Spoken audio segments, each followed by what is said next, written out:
বিরিয়ানি রান্না করতে হবে এমনভাবে যাতে খেয়ে সবাই আপনার প্রশংসা করে।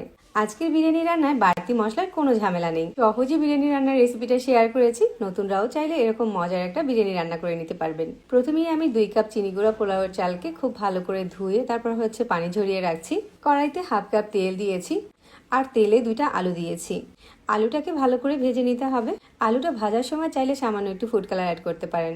বিরিয়ানির জন্য আলুগুলোকে প্রায় 70% মতো সিদ্ধ হয়ে যায় এমন করে ভেজে নিয়েছি। এখন এগুলো উঠিয়ে রাখছি আর ওই একই তেলে দিয়ে দিচ্ছি 1 কাপ পেঁয়াজ কুচি। পেঁয়াজটাকে ভেজে নিব একদম বেরেস্তার মতো করে।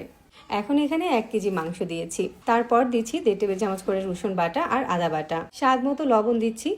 আর এখানে নিয়েছি প্যাকেটের বিরিয়ানি মশলা, যে কোনো ব্র্যান্ডের বিরিয়ানি মশলাটা নিতে পারেন, ওখান থেকে 1/4 কাপ দিয়েছি। আর এই প্যাকেট মশলার সাথে দারচিনি, এলাচ, লং, তেজপাতা আর যে সকল মশলাগুলো লাগে ওই সব মশলাগুলোই থাকে।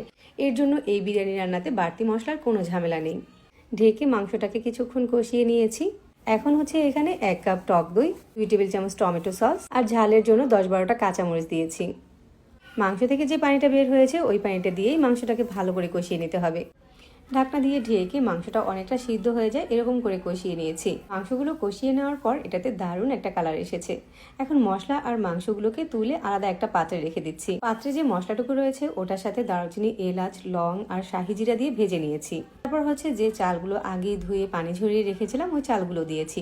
এখানে 2 কাপ চিনি গুঁড়ো পোলাওয়ের চাল নিয়েছি।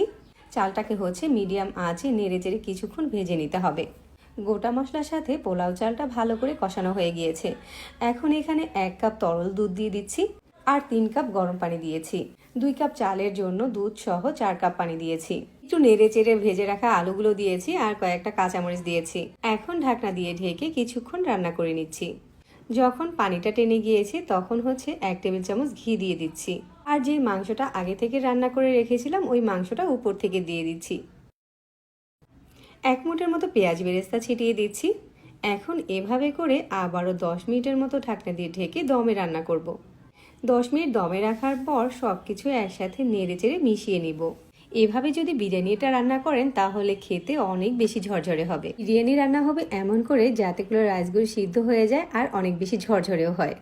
দেখেই বুঝতে পারছেন বিরিয়ানিটা কতটা ঝরঝরে হয়েছে আর লোভনীয় হয়েছে।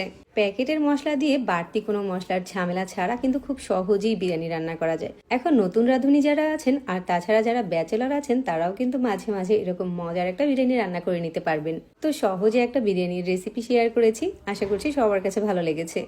নতুন নতুন আরও রেসিপি পেতে চাইলে আমাদের পেজ ফলো দিয়ে রাখবেন, সেই সাথে চ্যানেল সাবস্ক্রাইব করে রাখবেন। সবাইকে ধন্যবাদ জানিয়ে আজকে তাহলে বিদায় নিচ্ছি।